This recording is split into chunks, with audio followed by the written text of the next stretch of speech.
Selamat malam pemirsa, saya Rizka Indah kembali hadir ke hadapan Anda malam hari ini dalam Talk to iNews. Dan pemirsa, mengakhiri pekan Anda di segmen awal Talk to iNews pada malam hari ini. Seperti biasa kami akan memberikan informasi seputar peristiwa yang terjadi sepanjang hari ini. Informasi pertama terkait dengan razia pedagang kaki lima pemirsa di kawasan Petamburan, Tanah Abang, Jakarta Pusat yang diwarnai amarah oleh para pedagang yang barang dagangannya diangkut secara paksa oleh petugas. Para pedagang yang rata-rata adalah wanita ini tidak terima barang dagangannya diangkut secara paksa oleh petugas Satpol PP dan juga menuding bahwa razia ini adalah razia tebang pilih yang dilakukan oleh Satpol PP.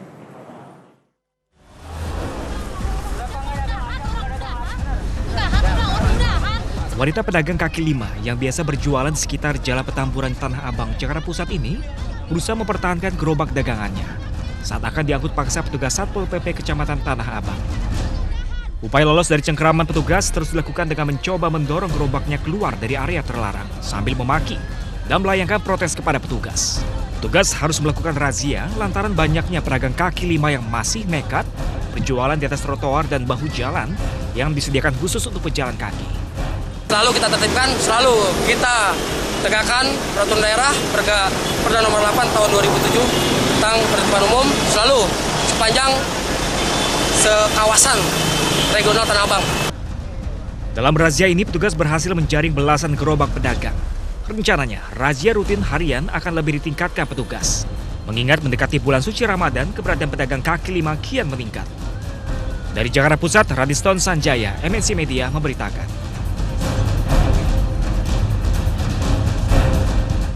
Presiden Yusuf Kala pemirsa meragukan keaslian video anak Indonesia yang tengah mendapatkan pelatihan militer dari ISIS. Menurut JK bahwa video tersebut yang tersebar di internet adalah sebagai bentuk propaganda.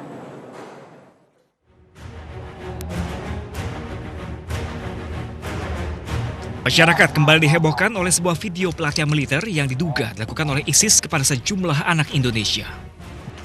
Video tersebut kini beredar luas melalui berbagai jejaring sosial di internet. Namun Wakil Presiden Yusuf Kala justru meragukan keaslian video tersebut. Menurut JK, video tersebut bisa dibuat di mana saja dan kapan saja. Selain itu, Wapres juga menilai pembuatan dan penyebarluasan video tersebut hanyalah sebuah bentuk propaganda. JK tidak yakin jika anak-anak Indonesia dalam video tersebut berada di negara Suriah.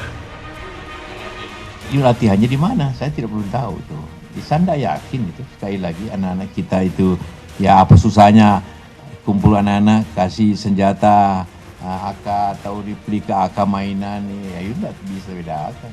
Itu hanya propaganda saja. Saya tidak yakin anak kita. Dalam video yang berdurasi sekitar 15 menit ini, sejumlah anak Indonesia berlatih menembak menggunakan senjata AK-47. Pada bagian akhir video terdapat adegan pembakaran paspor berlambang Garuda yang merupakan paspor bagi warga negara Indonesia. Pemerintah pun belum mengambil sikap terkait peredaran video tersebut. Dari Jakarta, Rian Syah Mutakin, MNC Media memberitakan. Ya pemirsa, jelang eksekusi mati jilid ketiga, sejumlah upaya untuk menentang eksekusi tersebut mulai ramai digaungkan. Namun menurut Jaksa Agung HM Prasetyo bahwa sebenarnya eksekusi mati ini adalah kedaulatan hukum Indonesia.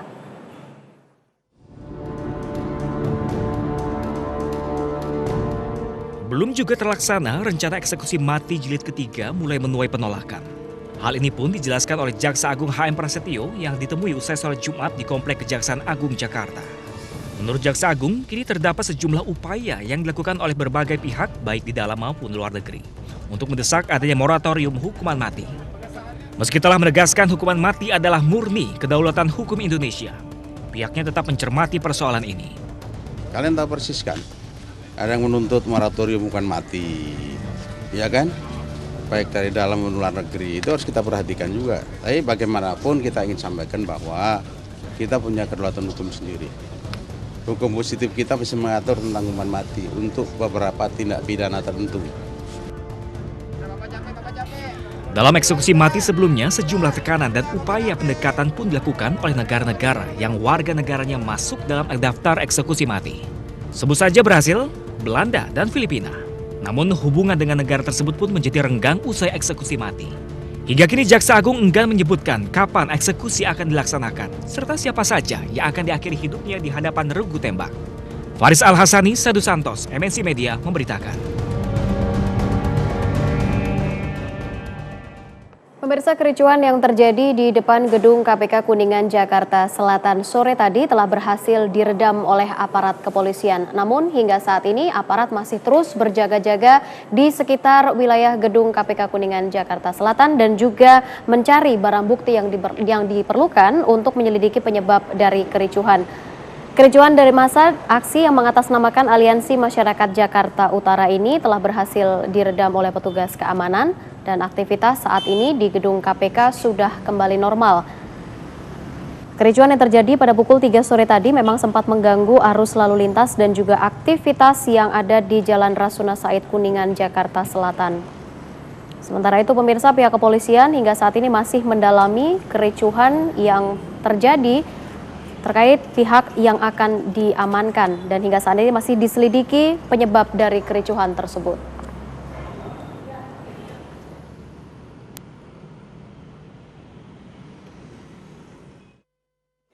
Dan selanjutnya pemirsa, kami ajak Anda untuk menuju gedung KPK Kuningan, Jakarta Selatan. Sudah ada rekan Wahyu Seto Aji di sana yang akan memberikan informasi kepada Anda. Seto, seperti apa suasana di gedung KPK pasca bentrokan yang terjadi sore tadi? Kericuhan tadi sore saat ini sudah berjalan normal dan juga kondusif. Dan memang kepolisian telah berhasil membubarkan dan meredam amukan massa sejak pukul 5 tadi. Dan memang arus lalu lintas yang berada di depan gedung KPK, tepatnya di Jalan Rasuna Said, saat ini sudah dibuka untuk kendaraan yang melintasi dari arah Menteng menuju Mampang Perapatan maupun sebaliknya. Setelah sebelumnya sekitar 1,5 jam, yang 1,5 jam ditutup untuk kendaraan karena memang kericuhan sedang terjadi di depan gedung KPK. Akibat dari kericuhan yang terjadi sore tadi, beberapa pihak mengalami luka karena lemparan batu baik dari pihak aparat kepolisian dan juga dari pendemo. Sementara itu fasilitas umum juga mengalami kerusakan, diantaranya adalah halte bus Transjakarta Kuningan Madya yang mengalami kerusakan pada kaca dan juga pos penjagaan KPK.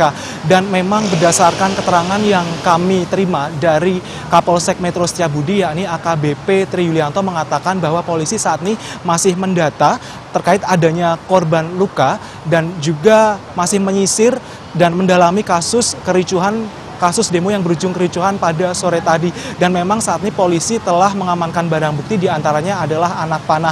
Dan sebelumnya Rizka dapat kami sampaikan bahwa masyarakat yang mengaku dirinya masyarakat luar Batang yang juga tergabung dalam Aliansi Masyarakat Jakarta Utara melakukan unjuk rasa di depan gedung KPK dan merangsek atau meminta masuk untuk masuk ke gedung KPK dan memukuli petugas dengan kayu serta melempari dengan batu. Dan memang tuntutan masyarakat terkait dengan KPK harus menetapkan Ahok sebagai tersangka karena menilai Ahok telah menyalahi aturan perundang-undangan terkait dengan reklamasi Pantai Jakarta. Kemudian menuntut KPK untuk menuntaskan kasus sumber waras karena mereka menilai kasus tersebut syarat akan KKN dan juga menolak penggusuran yang terjadi di sejumlah wilayah Jakarta, katakanlah di Pasar Ikan, kemudian Kampung Akuarium dan juga Kali Jodo. Dan memang setelah terjadinya kericuhan tadi, aparat kepolisian menerjunkan 1 water cannon dan juga menerjunkan sekitar 400 personel untuk mengamankan kawasan KPK. Dan memang aksi tadi sempat terjadi 2 kali kericuhan, yakni tepatnya di pukul 3 sore dan juga pukul 4 sore. Dan pada aksi kericuhan yang kedua, Aliansi dari Masyarakat Jakarta Utara membakar ban dan juga masih melempari aparat dengan batu. Demikian, Rizka.